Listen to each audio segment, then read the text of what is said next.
Good morning, students. I welcome you all in the series of Digital System Design.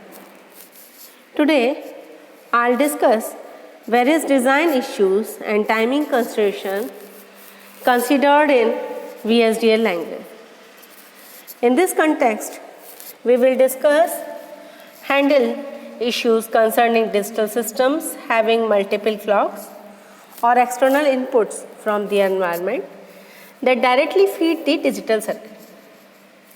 As most of the synchronous one clock blocks do not have to worry about these things. However, when designing real life circuits, you have to be aware of these things.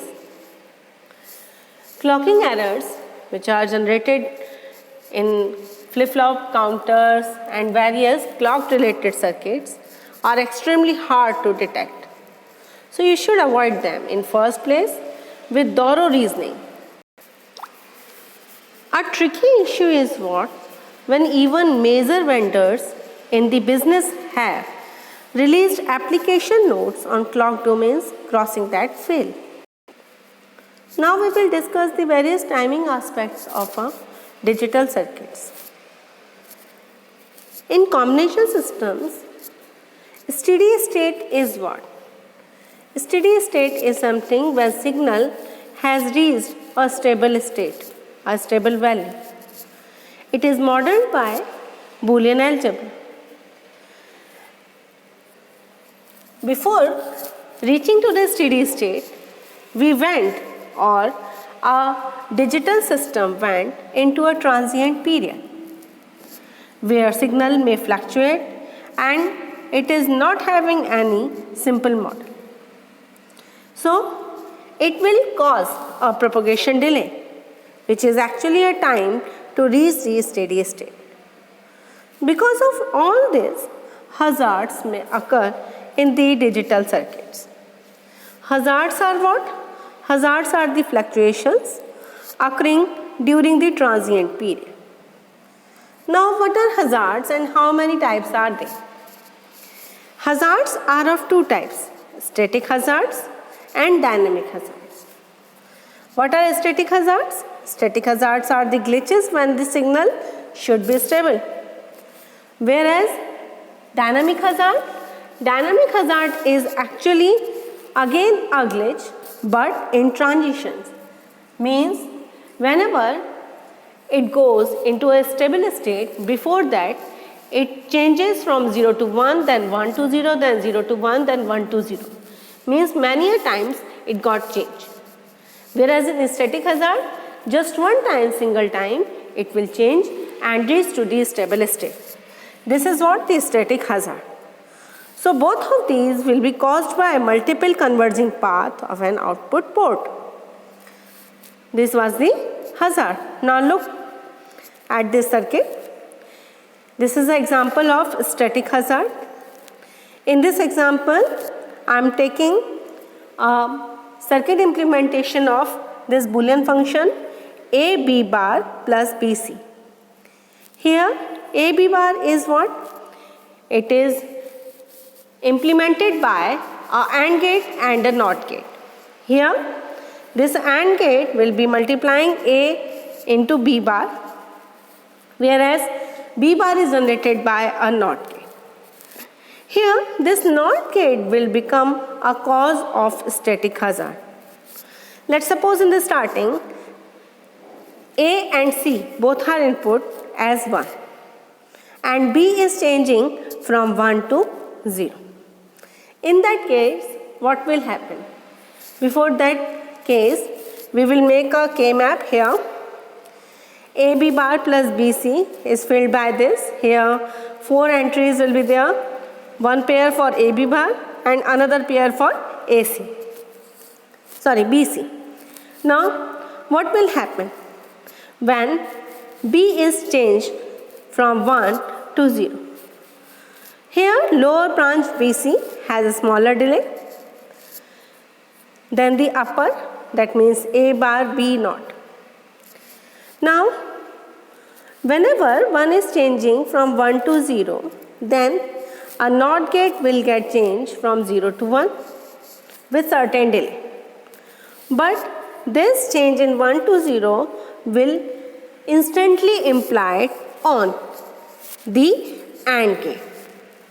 So because of that, output will get changed, but upper side of AND gate will not change its output as there is a delay in the change of output of an NOT gate. Because of this, for a certain moment of time, output will be changed not according to the input because of the delay. Now after a more delay, means after a certain amount of delay that is acceptable during the operation of this function, the output got a stable value. That means the output of NOT gate will get changed now. These changes will be implied on the upper AND gate and the output will get changed. So this will become a cause of a small glitch. This cause will create a zero value for a moment of time. This is what static zero hazard. Because in this, for a moment of time, zero kind of glitch is generating.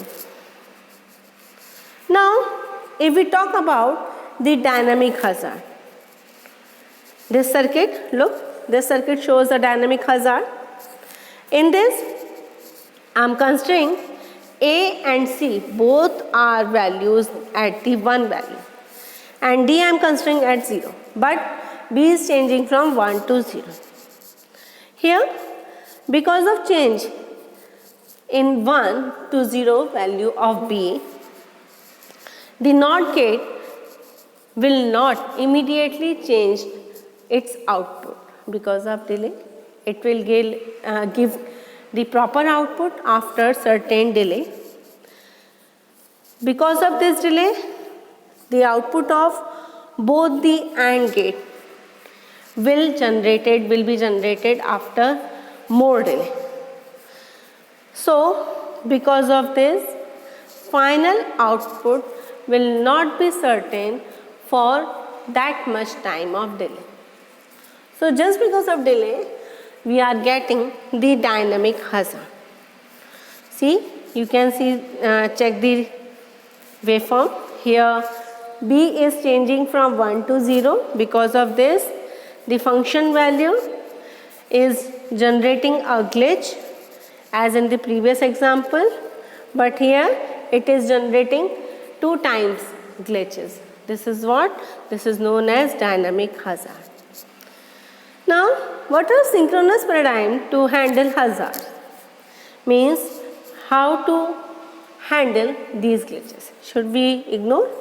Yes. Ignore glitches in the transient period and store the data when it has stabilized. In a sequential circuit, you can use a clock signal also to sample the signal and store the stable value in a register. Now these registers introduce new timing constraints like setup time and hold time. See here, I am showing also you a metastable state. Here clock I am giving 0 1 0 1 0 1 and D is changing from 0 to 1 for a moment of time. So at the upper edge of clock, that means in positive edge, D is changing from 0 to 1. Because of this, Q should also change, means Q should be 1 during hold time, but because of setup time and hold time, it will change to 1 value after a certain delay. So this certain delay is what? Setup time and hold time. Now if we violate this setup time, then we can violate also. Then D can also be changed very close to clock edge. Because of this, a metastable state can be generated. So we can remind you flip-flop timing specifications also to aware you about the setup time and the hold time. Here input must be stable, and before edge setup time will be considered, and after edge hold time will be considered. Now propagation delay is what? Propagation delay is the time from clock edge to the change in output. So if you provide the flip-flop with well-behaving inputs, then it will be behaving according to these specifications as no guarantee. So you should keep in mind about the setup time and hold time. Now we can take D flip-flop as an example for internal values of time. As you know, D flip-flop can be created from 2D latches connected as a master-slave pair. There are other choices as well, means we can use JK flip-flop also. So here first latch is the master flip-flop, which is using inverted clock as enable, perhaps internally without a sphere inverter. So it's transparent. When clock equals 0, slave is latched to the old value. Upon clock edge, means when clock edge changes from 0 to 1, slave turns transparent. So you should note that here rise and fall time are not 0.